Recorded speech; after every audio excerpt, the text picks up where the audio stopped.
Vic, it's great to be back here. You're at Harlow. Do you look back on that run as being part of history and feel great pride? Yeah, I do actually. It's something that you just never forget. It's such a great moment, and to get that far, and maybe could have gone a little bit further if things had gone our way.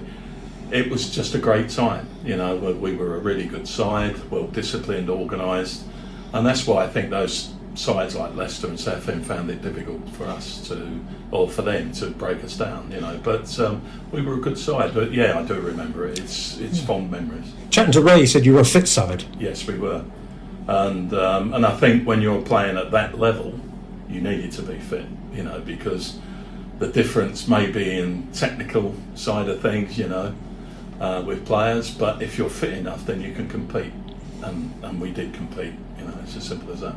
I've talked to the others about a lot of the games, but the Leicester game at the Sports Centre, what are your memories of that? The crowd, fantastic support, and obviously, you know, as the game progressed, and we were winning, and the crowd got up and started chanting, you know, and singing "Come on, you Reds," it gave you a really big lift to see out the game, you know. So, but yeah, fantastic memories of it. I can't remember all the game, you know, but yeah, it was really good. Could you feel them, being professionals, getting annoyed that they couldn't shake you?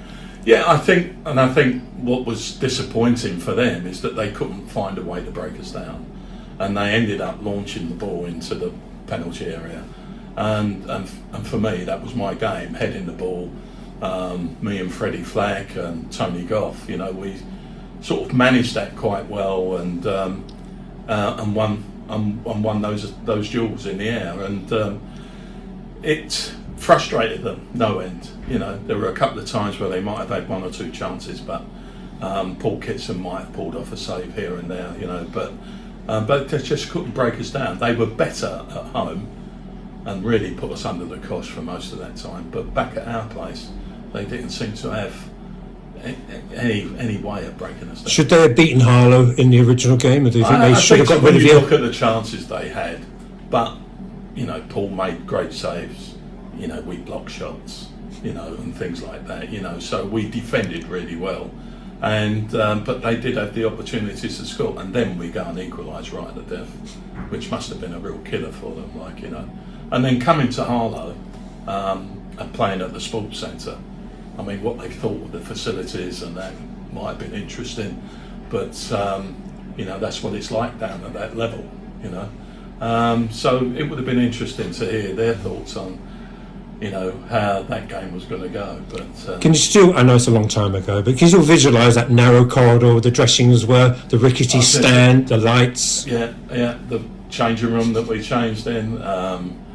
Yeah, I mean, it was a sports centre, so there were dressing rooms, you know, either side of the tunnel, if you like, and so yeah, you know, we were in that. It's you know, very cramped. I remember it being very cramped in there.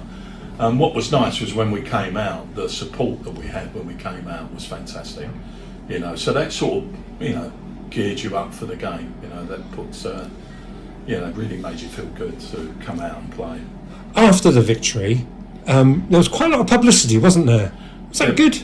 Yeah, I think so. Yeah, it was good, and people were, because in those days the FA Cup was like every couple of weeks. You know, if you had if you played on the Saturday in the original tie, then the replay was on the Tuesday, and the draw was on the Monday.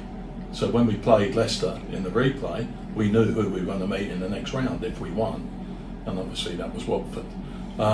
So that gave you incentive as well to play if you knew who you were going to play and stuff like that. So the games came thick and fast, and there was a lot of interest, and it showed that by the crowds that we had, you know, and then, you know, people wanted to talk to us, and you went round the town. As I had lived in Harlow at the time, you know, you were being asked to go and attend different photo shoots and functions and stuff like that, you know. So. Did you feel at the time, I should really enjoy this because this may not come again?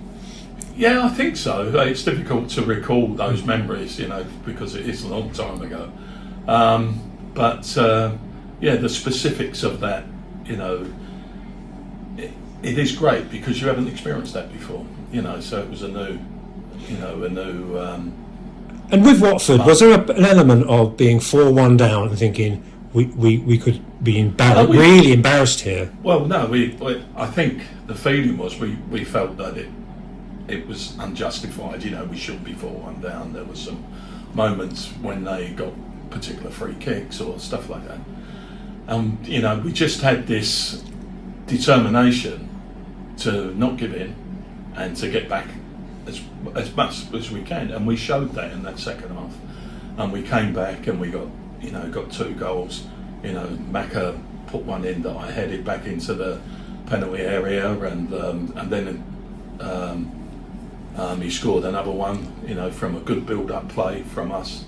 And at the end, we had a corner right at the death, which we could have scored from, but I think Peter Twig flicked it over the bar, unfortunately. But we felt we could get back and equalise, you know, and that would have been a fantastic result for us. So I you know, we weren't demoralised. Yes, we were, you know, unhappy with the fact we've conceded 4 goals, but that just spurred us on top to let ourselves down and get back into the game. Is it nice seeing the other players? It's fantastic. I haven't seen them for 40 years, you know, and you walk in and I'm looking, I didn't recognise Owen Griffiths, I didn't recognise Ray Wickenden, but obviously there were, you know, Freddie Fleck, or, you know, who I played alongside, Paul Fairclough, who was part of the squad, and I'd managed Hartford and Stevenage with him, you know, as his assistant.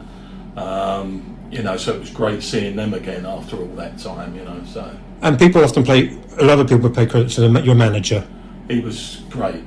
He made sure we were fit. That was the one thing. I mean, we've been talking about the training sessions and how much running we did. Don't forget about the football. This is, you know, we got to be fit, you know. And we came in on a Sunday morning, you know, when the cup run was on. So as I said earlier, fitness was key in these games, because you needed to have that fitness to compete, and then hopefully, you know, your ability might help you win that game. But it was fitness was incredible, and Worcester was very good at making sure we did that. And finally, it's just a special memory, isn't it? Are you pleased in your football career you had an FA Cup run and nobody ever take that away from you? Absolutely. I mean, it's a highlight, you know, and I think even today, I mean, I always watch the FA Cup early rounds because it brings back those memories, and you want to see the underdogs do well.